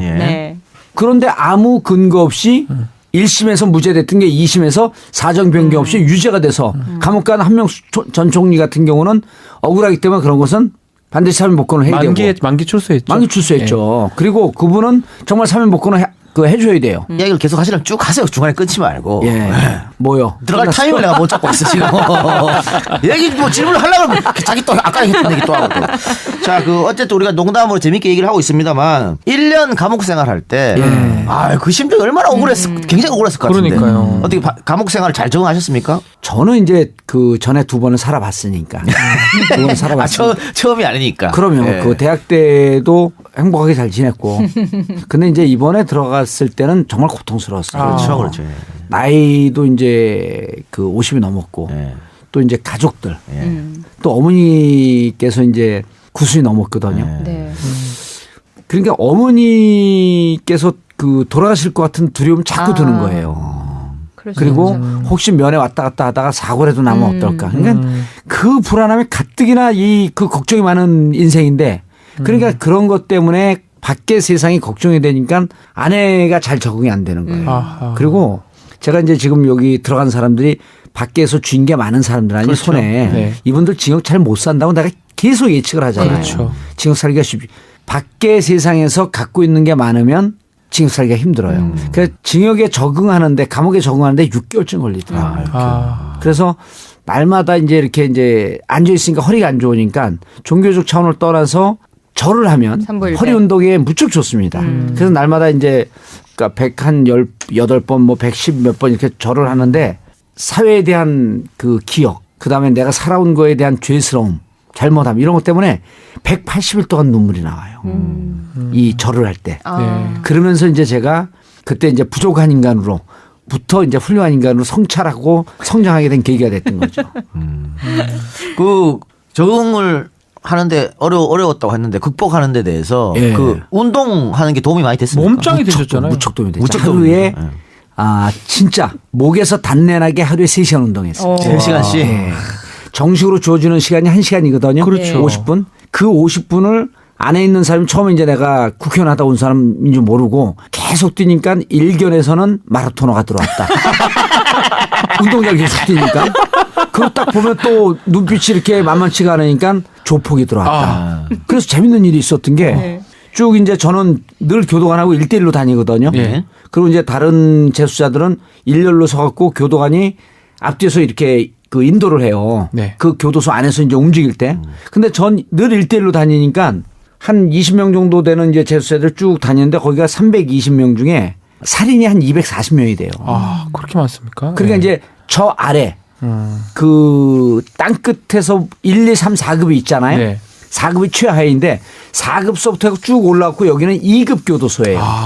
그러니까 2급 될 때까지 몇 년을 사냐면 20년 형을 받은 사람이 12년에서 15년을 산 사람들이 이 교도소에 있는 사람들이에요. 네. 그 웬만한 조폭들 다 있고 웬만한 흉악범들 다 있는데 쫙 줄을 서 있는데 거기 이제 아산에 19파가 하나 있어요. 서산에. 19파 조직폭력회. 네, 조직폭력배. 19파 두목이 무기징역이에요. 네. 근데 내가 교도관하고 지나가니까 그 어느 재수자한테 물어본 거예요. 그 사람이 키가 한 80쯤 되고 몸이 좋더라고. 네. 17년 살았대요. 네. 저 지나가는데 저도 들었어요. 야, 쟤 뭐야 이런 거예요. 교도관 1대1로 데리고 다니니까. 네. 그러니까 옆에 있는 그 자기 이제 부하 같은. 저희 국회의원입니다. 근데 국회까지만 듣고 의원을 못 들은 거야. 그래? 국회파? 그 어디 있는 파야? 근데 이 부하가 국회파가 아니라 국회의원입니다. 그러면 한 대 맞을 것 같잖아요. 가만히 자기 무식하다고 그럴 것 같으니까. 여의도 있습니다. 이렇게 습니까? 예, 그런 게 있습니다. 그래갖고 이 사람 머릿속에 내가 한 5개월 동안 국회파 보스. 나중에 나한테 자기가 직접 얘기를 하는 거예요. 의원님, 그냥 나하고 동갑인데 네. 국회파 보스인 줄 알았다고. 그러니까 이제 거기 있는 사람들도 처음엔 마라톤인 줄 알고 있다가 노냥 팔굽혀펴 옆에서 보는데 그냥 사람들 보는데 스트레이트를 막 150개씩 하고 이러니까 조폭인 줄 알았어요. 그 몸짱이었잖아요. 식스팩. 예. 그래서 사진 그 봤어요. 운동을 하면 그렇게 운동을 하면 땀 내고 막 극한 상황까지 가니까 밖에 있는 게 잊어버리고. 네. 감옥에서 제일 많이 팔리는 베스트셀러가 이 재수자들이 운동 많이 하거든요. 네. 감옥이 너희를 몸짱 되게 하리라. 골방이 너희를 몸짱 되게 하리라. 그게 감옥의 베스트셀러예요. 누가 쓴 건데요? 제가 쓴 거예요. 아유, 골방 몸짱. 저 깜짝 놀랐네요. 진짜 그걸 많이 사요. 그래서 내가 나온 다음에 저 교도소에 있던 친구들한테도 그 책 보내줬고. 지금 식스팩 있습니까? 지금 며칠 전에 그 한겨레 신문에 나왔었잖아요. 예. 없어졌습니까? 있어요. 있어요? 그럼요. 우와. 그 기사 안 봤네, 한겨레. 그 출소하자마자 대회도 나갔잖아요. 그렇죠. 보디빌더 대회입니까? 그러니까? 바로 나가지 않고 네. 와. 2015년에 나갔어요. 2015년에. 그러니까 출소하고 2년 뒤에 나간 거니까 잘 유지한 거죠. 보통 이제 군대 갔다 오면 군대에서 몸 쫙 만들었다가 그렇죠. 4주면은 사회에 있을 때 모습으로 돌아가거든요. 바로 돌아갑니다. 근데 제가 2년을 유지하고 지금은 5년을 유지하고 있는 거예요. 와. 예, 그래서 사람들이 이제 미러클 정이라고 아니 술도 많이 드시고 그러는 것 같은데. 아까 얘기했던 그 원세훈 장관. 네. 그렇죠. 원세훈 전 원장. 그다음에 댓글 사건도 있고요. 댓글 말고 다른 게 있습니다. 김관진은 댓글로 추적을 하되 꼭지는 다른 거로 따야 돼요. 그래서 이제 그런 등등해서 터질 게 터질 거라고 봅니다. 곧 터진다. 예. 그래요. 그러면은 김태효 전 비서관에 대해서 검찰이 뭐 압수수색도 하고 불러다 수사도 했죠. 이 사람의 중요성은 어느 정도 있다고 보십니까? 김태효 이분은 이제 그 소년 책사라고 할 정도로 책사. 그러니까 서울시장 때부터 그때 이제 10대가 아니라 30대 중후반. 30대 중반이었죠. 중반이죠. 그때부터 이제 외교안보 관련해서 맞아요. 과외교사를 했고 그렇죠. 북한과 5.23 조치인가요? 5.23 조치를 통해 5.24 조치를 해갖고 북한과 관계를 단절한 거 이런 등등이 다 그 사람 작품이에요. 그리고 사이버 사령부 그다음에 그때 당시 이제 그 베이징에서 임태희와 함께 가갖고 남북 정상회담 하려고 돈 줬다가 창피하게 이 사람이었거든요. 근데 이제 이 양반이 전체적으로 이제 기자들 추적하고 그런 걸 전체적으로 보게 되면 사이버 사령부 댓글 개입이나 이런 등등의 문제도 이 사람 기획 아니었겠냐라고 하는 그렇게 주장하는 사람들이 많아요. 그렇죠. 근데 이제 문제가 되는 거는 김관진이 현재 구속이 되어 있으면 그럼 김태효를 연결시키는 부분이 좀 쉬울 텐데 김관진이 구속 부심으로 나오면서 좀 휘청했는데 한간은 또 이런 얘기들도 하죠. 법조 출입 기자들은 김관진이 너무 많은 것을 불었다. 그러니까 이후에 가갖고 법조에서는 자기가 분 걸 부인을 하겠지만 재판 와중에서는 김관진 전 장관이 너무 많은 길을 열어줬기 때문에 그거에 근거해서 구체적인 VIP에 보고한 증거도 있고 그렇기 때문에 김태효도 빠져나가기는 좀 쉽지 않냐. 그래서 저는 보기에 김태효 대외 전략비서관이죠. 맞습니다. 대외 전략비서관이 구속영장을 청구할 건데 만약 구속이 된다고 한다면 MB에게 가는 길이 훨씬 더 쉬워지지 않겠느냐. 그러니까 김관진보다는 김태효가 더 핵심입니다. 바로 뭐 중간 매개 역할을 한 사람이니까요. 그렇죠. 중간 매개고 기획자입니다. 그렇죠. 기획자로 봐야 돼요. 지금 뭐 한 종편 보도에 따르면 김태효 그 전 비서관이 이제 김관진 수사를 받고 있으니까 MB 대통령하고 뭐 문자를 교환하고 대책회의를 했다라고 이런 식으로 좀 보도가 됐어요. 그게 보도가 됐죠. 그게 언제냐면 그 두바이 떠나기 전에. 두바이 전이죠. 그 아랍에미리트 떠나기 전에 문자 주고받은 거, 전화 통화한 거 그 내용이 있었는데 만약 그게 압수수색이 들어가게 되면 특히 문자 주고받은 건 내용이 나오거든요. 나와 있죠. 그건 이제 정식 영장을 받으면 저 변호사인데 나 법 얘기를 해갖고 많이 더 아는 것 같아요. 제가 봤을 때는. 제가 이제 만주 변호사였었는데 살살살 내려왔고 신의주까지 왔다가 지금 개성까지 내려왔습니다. 조금 있으면 이제 휴전선 넘어올 거예요. 대한민국 변호사 될 것 같아요. 그래서 김태효와 주고받았던 내용. 그리고 근데 그 전에 증거가 너무 많기 때문에 그래서 김태효 전 비서관이 이 양반이 그 재밌는 분이에요. 이게 그 MB 시절에는 김태효와 박영준 차관을 주목하면 됩니다. 박영준. 그리고 이 사람들이 낮은 직급을 주고 주요한 역할을 했어요. 그러니까 MB가 그런 머리를 기가 막히게 쓰는 거야. 예를 들어 박영준 왕차관 같은 경우도 왕차관이죠. 마지막에 차관이 됐죠. 그 전엔 그렇게 높은 직급에 있지 않았어요. 장관을 시켜도 충분했던 분들인데 안 시켰거든. 왜냐하면 노출이 되니까. 눈에 띄니까. 노출이 되지 않은 상태에서 실권은 몰아주고 그러면서 바닥에서 작업할 수 있게끔 그래서 경제 쪽에 박영준 그다음에 대외 전략 쪽에 김태효 이 양축으로 MB 정권은 유지가 됐다. 뭐 그 이상득 형 만사형통 그다음에 나머지는 정치권 아무도 안 믿는 스타일이니까. 그게 박영준과 김태효 양측으로 유지가 됐고 그다음에 이제 박영준 말고 BBK 문제 다스 문제는 직접 챙긴 것 같아요. 그리고 이제 그 뒤에는 김백준 왕비서관이 있었고 또. 자, 그만큼 중요한 사람이 김태효라는 사람인데요. 저희가 지금 녹음 방송입니다. 이제 방송은 이제 일요일 날 나갈 텐데 그때 되면은 뭐 검찰이 영장을 청구하고 뭐 법원에서 나왔을지 안 나왔을지 모르겠습니다만 지금 현 시점에서 아직 영장도 치지 않은 시점이에요. 아직은 아닌데 이 방송 나가고 난 다음에 영장 청구합니다. 그렇게 되겠죠. 그럼 어떻게 발부될 것 같습니까? 검찰 입장에서는 김태효의 신병을 확보해갖고 수사하는 게 목표일 텐데 어떻게 보세요? 이런 거죠. 봉도사니까 별명이 맞춰보세요. 이거 촉으로 맞히는 게 아니라 과학적 과학적 분석을 맞추는 거예요. 근데 이제 사람들한테 좀 그 재밌게 좀 없어 보이게. 왜냐면 있어 보이면 사람들이 멀리 떠나거든. 쓸데없이 있어 보이려고 하는 정청래. 사람들이 떠나잖아요. 그런데 이제 이런 거예요. 저기 우리 박지원 변호사가 있지만 이러한 연관된 네트워킹된 이 범죄를 잡아낼 때는 무조건 검찰이나 법원에서 적용하는 게 조폭 논리입니다. 네.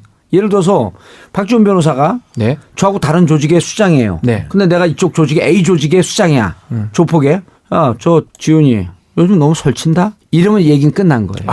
이러면 이 밑에 있는 부하 직원 그 조직들이 가서 손을 보라고 하는 얘기지. 그렇죠. 야, 팔은 부러뜨려서 전치 2주를 내게 하고 그다음에 다른 몽둥이로 때려도 다리는 멍만 가고 부러지지 않게 하고 이렇게 디테일한 오더를 안 때리거든요. 그렇죠. 큰 지시만 큰 그래서 지시이죠. 행동대원들이